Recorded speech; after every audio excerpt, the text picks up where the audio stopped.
What's up with it, ladies and gentlemen? It's your boy Young Certified back with another review. And today I'll be giving a review on this poetry book called The Inner City Mother Goose by Nikki Giovanni. Yeah, I really like it.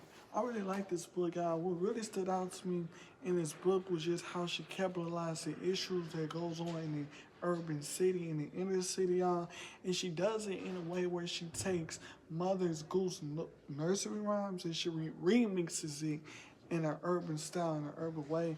And I really like it because I feel like she relates to a lot of people. She says things that we can relate to, that we are familiar with, y'all, and she conveys a message. She does a great job capitalizing on our issues and what we go through and what we face on a day-to-day basis, y'all. And y'all, I really like the way David Diaz, the illustrator, how he illustrated this book. Y'all, this is the cover, as y'all can see. Um, there's some illustrations in this book. There's a lot of them. He did a good job illustrating, y'all. And y'all, I also wanted to share some of my personal favorite poems that I liked in this book. Like this piece right here is called Hark Hark. Hark Hark, the dogs do bark, the neighbors yell, the buses grind, the babies cry, the telephone ring, the jet planes fly, the bongos bong, the car horn honks, the taxis screech, the radio's on, the TV's high, the subway roars, rock and roll pours from the record stores, the old woman mutter along the gutter, the rats squeak, the fly buzz, only the roaches quietly crawl. And y'all, I really like that because it's kind of like a hood anthem. Like, it just captures, the day-to-day, activities that happens in the hood. So I like the way how she captured it and how she did that rhyme. Yeah, it's another piece I want to share with y'all that I personally really liked. This piece right here is called There Is a Lady. And I really like this poem. And this is how it goes. There is a lady who lives on the street with bags on her body and bags for her feet. In winter, she puts on bags and more bags. In summer, she adds on layers of rags. Some days she's laughing, some days she cries. Who knows if she's crazy? Who knows if she's wise?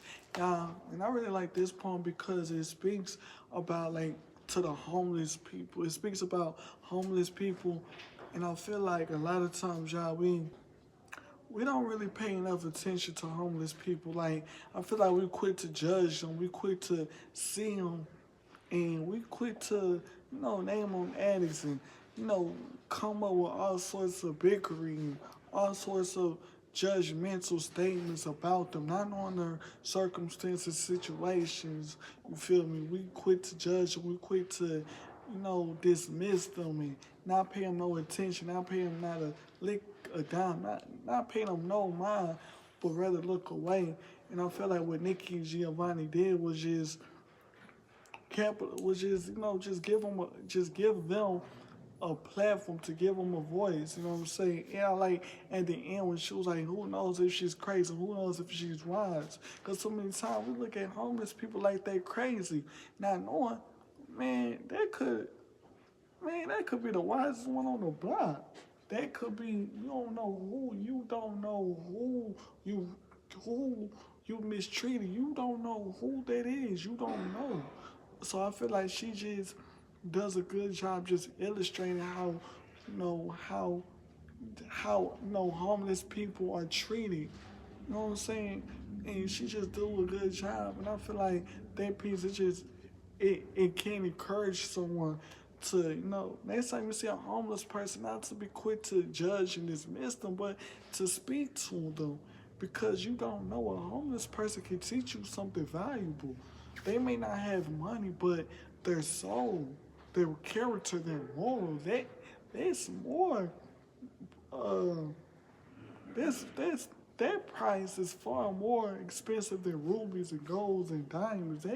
Your soul, moral wisdom can buy you more than money ever can. So I just like that piece, how she just capitalized, and just puts the homeless on a pedestal. Like, man, like that homeless man or that homeless woman that you walking by, that you talking about, that you judging, you don't know could be the answer could be the answer or a solution to your life, could be a benefit to you, could be an asset to you. Like, don't sleep on a homeless person. Don't act like they don't exist, but humble yourself. Remember that you are human too, and just like them, you could experience a situation or a scenario where the foot will be on the other, where the shoe could be on the other foot. So I really like that. I feel like it was a humbling piece, y'all. And y'all, I really like this piece, man. I like the way she just illustrates, what goes on in the city. I like how, I like her creativity. I like just the way she printed the poems out too. Like how she did like 2 poems on this one page. You know what I'm saying? Like she did that in a few of these pages. You know, her poems is sweet. It's concisive. I'm not sure how to pronounce it, but it's short, but it gets straight to the point, y'all. I really like that. And I want to share this poem with y'all too. I thought this was a pretty dope poem, dope concept. How she took the, Mother Goose nursery rhyme, the 1-2 nursery rhyme, and how she flipped it. I like it. 1, 2, welfare for you. 3, 4, agency door. 5, 6, case worker picks. 7, 8, investigate. 9, 10, fill out more forms and wait in line all over again. 1, 2, welfare for you. 3, 4, agency door. 5, 6, case worker picks. 7, 8, investigate. 9, 10, fill out more forms and wait in line all over again. Like, man, it's dope, man. It's straight dope. I like the way she put that together, how she did that. And I like how she mentioned in the introduction, y'all. In the introduction, she mentions that how she basically stated in the introduction on how the original nursery rhyme, how when you say it to your children and stuff, how you recite it to them, you say it to them in a fun way, for them to be entertained or for whatever reason you do it for. But in the introduction, she was basically saying like even in the original nursery rhymes, how it conveys a message. You feel me? How it conveys something that you need to hearken unto and listen to. So I just like the way she did it, but she did it for our people. You know what I'm saying? She did it. Well, I'm not in a racist manner, because white people, they go through struggles too. You feel me? But how the ones in the struggle, how they can relate to it. How when they hear it, they be like, okay, I can relate to it. I like it because it's authentic. And where she coming from and what she talking about. And yeah, she really did a good job with these poems. But yeah, y'all. So yeah, that's the conclusion of my book review, man. If y'all a fan of Nikki Giovanni and her work and her poems, and y'all want me to give a review of one of them, man, comment down below. Or just if you're a fan of poetry, period. Comment your favorite poem below. Comment your favorite poet below. Comment your favorite poetry book below, man. And just let me know, man. And I thank y'all for watching. I thank y'all for tuning in. And y'all, I got more poems on the way. Got more content in the way. So I just stay tuned. Bye.